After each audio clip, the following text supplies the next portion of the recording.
From the lives of great men, we learn many things, much that is of value to us in our own lives. Not the least important thing, perhaps, which the life of almost any great man teaches us is that we have time to do those things which we most want to do.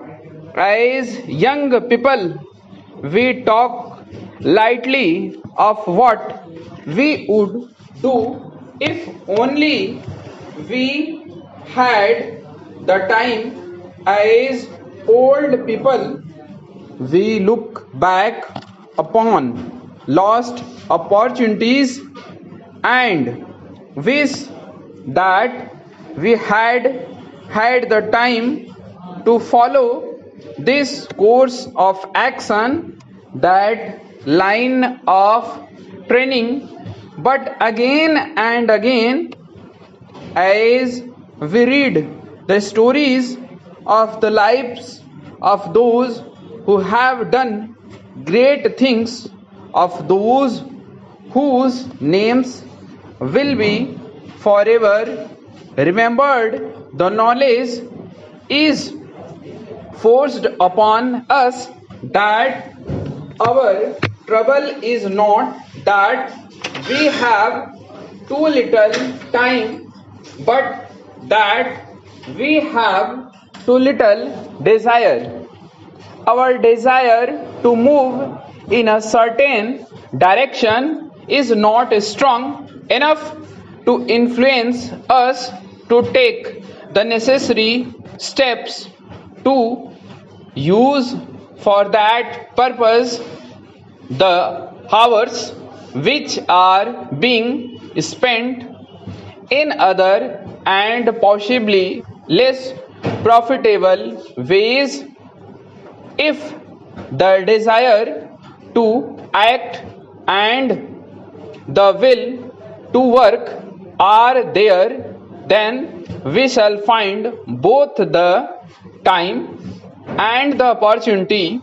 These thoughts come to the mind upon reading a recently published book in which the writer tells in outline the story of the lives of 15 great men.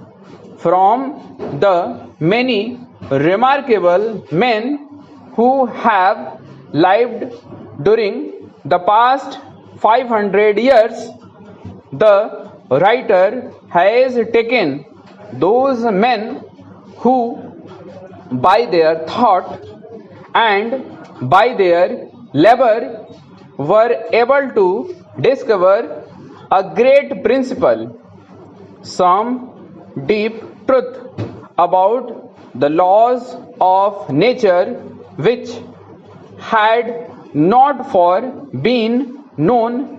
Men who in this way added greatly to the knowledge and learning of the world, and so took all men one big step forward in the long march towards a better understanding of the forces which govern our world. It is not possible to read this book, or indeed any book of this nature, without feeling an increased respect for the power of man's mind, an increased respect for his learning, for his continued attempts to find the truth, even when faced with great difficulties. The life of each of these men is need hardly be said. Differs in detail. Some of them showed themselves, even as children, to have reasoning powers beyond what we regard as usual. Others were just simple children showing no special powers of any kind during their early years. Some were one idea men working only in their special field.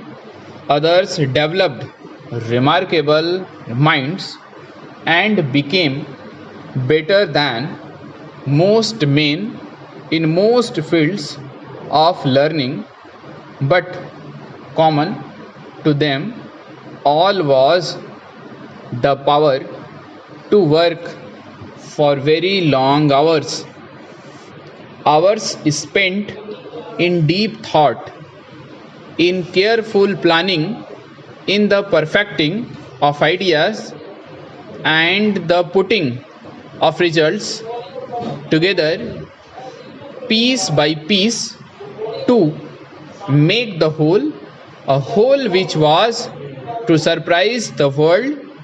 Most of them lived to an old age, few dying before reaching 70 years of age, and several living to be over 80. Naturally, the thought must come, was there any connection between these two facts? Did these men work beyond the powers of common people because they were strong in body beyond the common person, or did they owe their long lives to the fact that they lived principally for their ideas, paying little attention to the many pleasures which interest the masses, caring little for food and drink or for the company of other men and women? It is difficult to attempt an answer. We cannot be certain, but long as was the life of the man himself, it was short when measured by the life of his work. That work has influenced the thoughts and the laborers of many men for many years. It will continue to influence man's thought and man's action as long as man is a thinking being, using the knowledge of the past to increase in the present his control over natural